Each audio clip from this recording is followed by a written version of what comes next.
This video is for a specific person. Not everyone watching, but someone. The person who comes home to a quiet apartment after work and the first living thing that acknowledges their existence is a cat sitting by the door. The person who talks to the cat during dinner because there is nobody else to talk to. The person who wakes up in the middle of the night and the only sound is purring from the other side of the bed. If that is not your situation, this video will still make sense. But if it is, then what follows is something that no cat channel says out loud and probably should. Modern loneliness does not look the way people expect it to. It is not always dramatic. It is not always visible. In many cases, it looks like a normal life from the outside. A job, a routine, a phone full of contacts. But inside the apartment, after the door closes, the silence has a texture. Research on adult loneliness in Western countries, particularly a large analysis published by Holt-Lundstad in 2015, found that chronic social isolation carries a health risk equivalent to smoking 15 cigarettes a day. Not emotional risk, physical risk.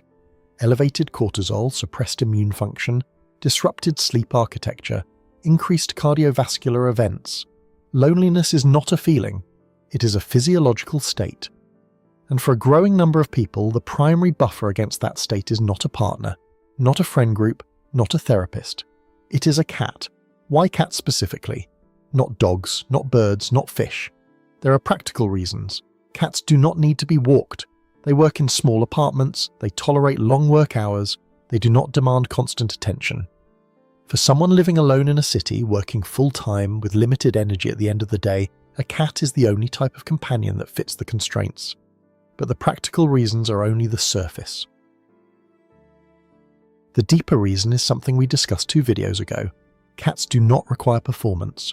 A person can come home exhausted, defeated, unwashed, silent, and the cat does not care. She approaches or she does not, based on the person's autonomic signals, not on their social presentation. There is no expectation to be interesting, cheerful, or functional. The cat registers warmth and calm. That is it.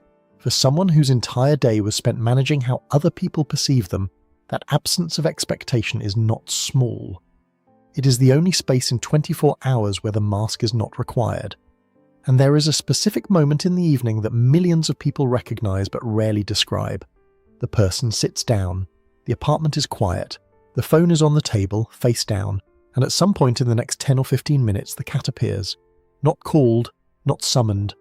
She just shows up, settles nearby, and the room changes. The person's breathing slows, the shoulders drop. Something in the chest releases. That transition from the performance of the day to the stillness of the evening is mediated almost entirely by the presence of the cat. Not by what she does, by the fact that she is there. There is a pattern in shelters that nobody talks about publicly, but everyone in rescue work recognizes. A significant number of adult cat adoptions are driven by loneliness. Not all, but a notable percentage. The adopter comes in alone, fills out the paperwork alone, drives home with the carrier alone. And in the first week, the cat hides under the bed and the person sits on the floor nearby, talking quietly, waiting. That waiting period, which can last days or weeks, is one of the most honest moments in the bond between a person and an animal. The person has nothing to offer the cat except time, patience, and stillness. The cat has nothing to offer the person except eventual proximity. No guarantees, no contract. Just 2 nervous systems in the same room slowly learning whether the other one is safe. I have seen this happen with Soot, with Cleo, with every cat that came through the door, frightened and unsocialized. The person who waits, who does not force contact, who sits on the floor night after night without a response, is doing something that most human relationships never require. They are offering presence without expectation, and for many of them it is the first time anyone, human or animal, has taught them that presence alone is enough. What does the cat actually do for the lonely person's body? The data is specific. A study published in the journal Anthrozoology measured cortisol levels in adults living alone before and after adopting a cat. Within 4 weeks, baseline cortisol dropped measurably, sleep quality improved, loneliness scores reported by participants decreased. The mechanism is not mystical.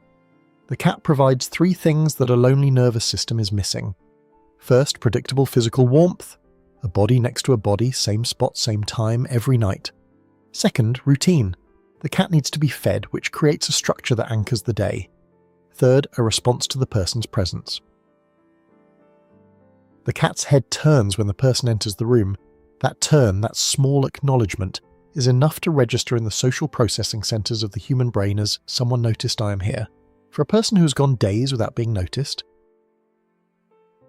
that signal is not trivial. Here is the part that needs to be said carefully. A cat is not a substitute for human connection. That framing is wrong and it does harm. It implies that the person with a cat instead of a partner or a social circle has settled for less. That the cat is a consolation prize, a placeholder until the real thing comes along. That framing misunderstands both the person and the cat.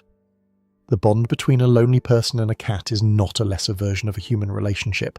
It is a different category entirely. It operates on different rules, no negotiation, no compromise, no performance, no betrayal. The cat does not leave because she found someone more interesting. She does not judge the apartment or the income or the social skills. She stays because the environment is warm, predictable, and safe.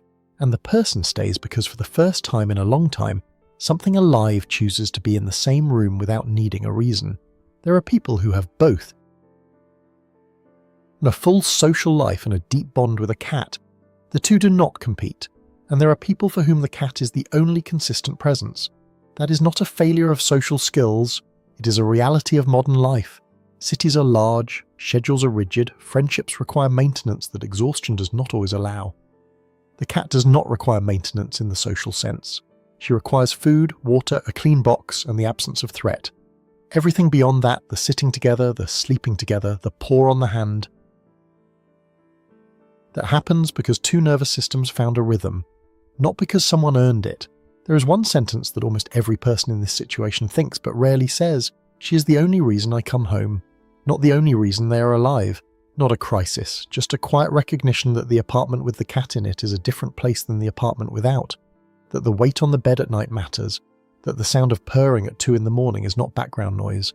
It is proof that the space is shared. There is a version of 3 a.m. that only people who live alone with a cat know. The apartment is silent. The city outside is still. And somewhere in the dark, a small body shifts, resettles, exhales. That sound, barely audible, changes the room from empty to inhabited. Not crowded, not social, just not empty. That distinction is the entire point. And that recognition, spoken or not, is not weakness. It is not pathology. It is a nervous system that found a source of regulation in a world that did not offer many options, and it chose the one that was available, consistent and real. We have spent 8 videos looking at what cats do, how they bond, what they see, how they relate to other cats and to humans. All of it has been about understanding. This video was about something simpler, just being in the same room. Next time, something lighter. A cat climbing onto a person's lap. 3 reasons it happens, and as usual, only one of them is about what most people think.